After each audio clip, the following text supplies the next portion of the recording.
Okay, it is 6 o'clock, and if you do not know, that means that we are currently sponsored by Paula's Choice. First of all, Paula's Choice, thank you so much for sponsoring this stream. I am honored. I am honored. As you know, I have probably talked about Paula's Choice quite often in my stream. Every time that anybody asks me skincare advice, I kind of direct them to some holy grails that I use. I am bringing someone on from Paula's Choice. Their name is Desiree. I'm very excited. Desiree is a senior research and education manager for Paula's Choice, so she will be joining us. But like I said, I want this to be very community involved. So I'm hoping to get questions from chat or concerns or common things that you like think that you know about skincare or myths or whatever. And we're just gonna really talk about all things skincare related. Number one, as we all know, also these are gonna look really jank because these are the products that I'm using and they're like kind of empty. I need to buy, I need to restock soon. This is the holy grail. Like if you've ever heard of Paula's Choice, it's this. It is their 2% BHA liquid exfoliant. I swear by this. I do use it every other day. This is like the thing that you put on and you wake up in the morning and see a difference. But that's with most exfoliants. Okay, number one on the holy grail. Number two on the holy grail. This is their C15 Super Booster. This is a concentrated booster with 15% pure vitamin C serum, which we've talked about. Everyone's always like, what should I do? Like, what should I use? And I'm like, I mean, I would recommend a vitamin C serum. You should probably add it to your skincare routine. I will never cheat on this product. I am this is my product that I always will buy. I actually don't mix it with my moisturizer. I put it in as like my first step in my serum routine. My third one. This is one of those products that I've learned from reading and not listening. So if I mispronounce this. 0.3% retinol, 2% bucket coil treatment. Anyone? Am I? How to pronounce? Bakuchiol. This is the 3.3% retinol, 2% bakuchiol treatment. Triple action retinol, bakuchiol, and peptides support collagen-depleted skin to target fine lines, deep wrinkles, and enlarged pores and loss of firmness. It's a light lotion texture, absorbs quickly. Actually, you know what? I mean, it's a little messy right now, okay? But, like really, it is really light. Boom. I also use this probably every other night. I kind of switch off between these. My skin is a little sensitive, so if I'm using this one day, I'm using this the next. But I use this every day. What is the cleanser though? I'll show you. Well, I have two cleansers. I use this every night. I love it. It's just like a very simple, it's called the Perfecting Balance Foaming Cleanser. And then in terms of the other face wash that I used to use, if you're referring to the one that I was talking about that I used in high school, I don't have the face wash anymore because I don't use it anymore because I don't have that kind of acne. But this is what the bottle looks like. It's their clear. It's just their pore normalizing like clear set. So this is what it's like, but this is the toner, not the cleanser. All right, well, thank you for joining me. Do you want to give a quick intro to who maybe you are? Sure. I've been with Paula's Choice since 2009. So I'm like one of the OGs that's been working there for a long time. I really got my start as Paula's right-hand woman and got to travel the world with her and learn everything she could possibly tell me about skincare and skin conditions, and just had this very unique opportunity into our founder's brain and got to be with her through all of that. And so in doing all of that, she handed the torch off to me in many ways. I've co-authored several of her books with her. Our latest is 40 Beauty Myths Busted, the 3rd edition. So I know we're going to crack some of those myths today, but really just love what I do at Paula's Choice. It started out as very similar to you in terms of my skincare struggles. Yeah. I had acne. I was so embarrassed by it. I tried everything under the sun, including the sun itself. I used to do tanning beds. Wait, me too. Oh my gosh. Yeah. I thought that would at least disguise the acne that I had. Yeah. I think I also kind of thought it would dry it up, which is clearly not how it works. But that also added to all my problems. Yeah. So like not only did I have acne, but now I was damaging my skin on such an extreme level. Luckily, I now know what to do about all of that, and we can get into all of that. But it's just really, it's like a full circle moment for me to now be able to help people with their skin issues. So pretty incredible to be doing what I do today now. As someone who does nothing about skincare, knows nothing about skincare, what should be my must-buy items? I have my answer. Okay, you start with yours and then I'll add on to it. Okay, I think personally, I would always have a cleanser. I would probably add a serum, like a vitamin C serum, a moisturizer, and a sunscreen. I really heavily say sunscreen because I just think like, what is the point of doing anything for your skin if you're not gonna put sunscreen on afterwards. I think something very unique from our line that I always feel like everybody should give a try is our 2% BHA liquid. Exfoliation, I have it right here too. On cue.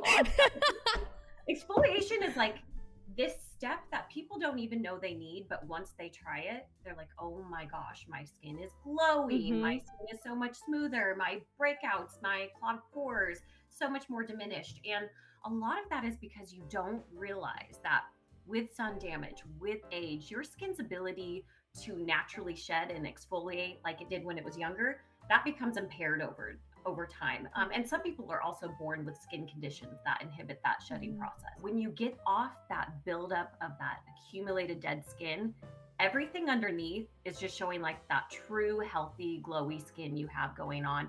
It makes everything go on smoother, including makeup. It also helps your other skincare ingredients penetrate better because they don't have as much dead skin to get through. Exfoliation with that 2% BHA liquid, I feel like everybody should give it a try. And usually when people give it a try, they're hooked for life. I have all my roommates hooked on it, so I'm with her. Like, you should try it. It's one of those things that I noticed was, what's the word? Like, you almost instantly see results, and then you just like want to keep using it. The nice thing about our line is we have all these different textures for different skin types. So if you say you have dry skin and you're acne prone, we have a BHA that comes in a lotion form. So you're still getting that acne fighting ingredient, but you're getting it in a texture that's going to work really well for your skin type, which is very important to our line. You hear that, chat?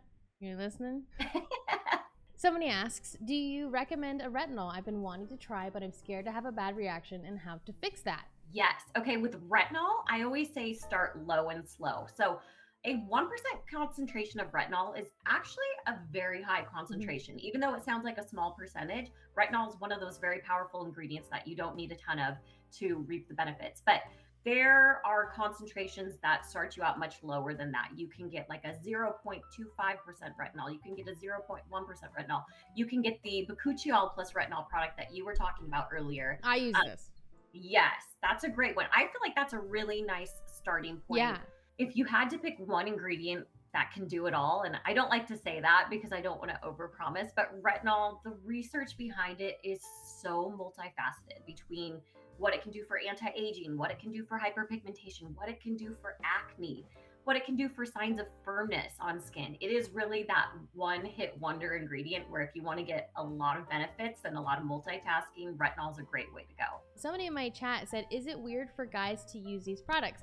And I get this question a lot, and I want to like just tell you, everyone has skin.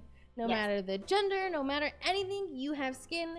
We are human. It is not, if anything, you will feel great. You will feel better. Absolutely. Yeah.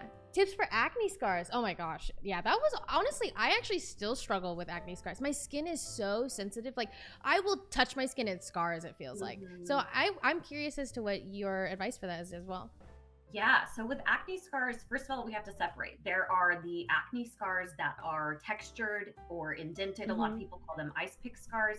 And with that, there's really not a whole lot you can do with skincare. Really and truly, you're gonna probably need to see the dermatologist if it's that type of acne scarring. If you're talking about the hyperpigmentation, that uneven tone, the little red spots, for some people it looks purplish. It could be all different colors depending on what color of skin you have to begin with. What I recommend for that is azelaic acid. So we have from Paula's Choice a 10% azelaic acid booster. And azelaic acid works really nicely for acne scars for a couple reasons. So first of all, it actually does have some antibacterial properties. So it's not only helping reduce a scar you have left over a breakout, but if your breakout is still in existence on your face, those antibacterial properties will help reduce it, get it down, and get rid of it. And then the azelaic acid also helps fade that hyperpigmentation. And if it's also just like that inflamed redness, that's really with the active breakout, it also helps calm that. So it's an incredible ingredient. I recommend it to pretty much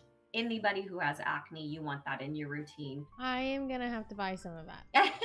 I don't think I've actually ever used azelaic acid in my skincare. I'm trying to think. I don't think so. Where in your routine do you include it? So we always say cleanser first, toner second, exfoliant third, and then from there, the rest of your products are really going to go in order of their texture. So going from thinnest to thickest texture. Obviously, during the day, SPF, your sunscreen needs to be your last step. But other than that, you don't have to get too worried about applying one ingredient after the other and being worried that it's going to deactivate other ingredients. It doesn't work like that. So you really just follow the order of texture and the thickness consistency, and it works.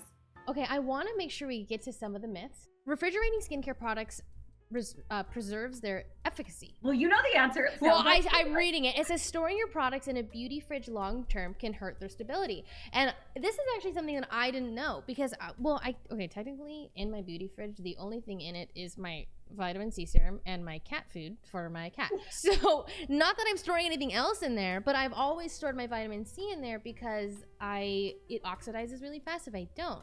Ideally, the best temperature for your products is between 60 and 72 degrees. It's not terrible if your house is like a few degrees cooler than that or a few degrees warmer than that. That's not going to make a big deal. But obviously, your beauty fridge is probably set to a lower temperature than that. And with short-term exposure, not a big deal. But if we're talking about it's being stored in there for days, weeks, months, actually that can start to screw with the stability. It can screw with the solubility. It can cause unwanted texture changes. For oil and water-based ingredients, it can separate them, or it can lead to crystallization of the formula. So you really don't want to do that long term. Myth number 2, I actually added this myth because I wanted to talk about it so badly. You can skip sunscreen if you're going to be inside all day. So if you're going to be inside all day and you're not near a window that's letting in light, sure, then you can skip sunscreen. But here's the deal. I would venture to say most of us at least go outside to get the mail, or you have to jump in your car to get something or to go to the store. Sun damage shows up within the first minute of unprotected exposure, so without your sunscreen on. So that is a big deal. Cumulatively over your lifespan, that adds up.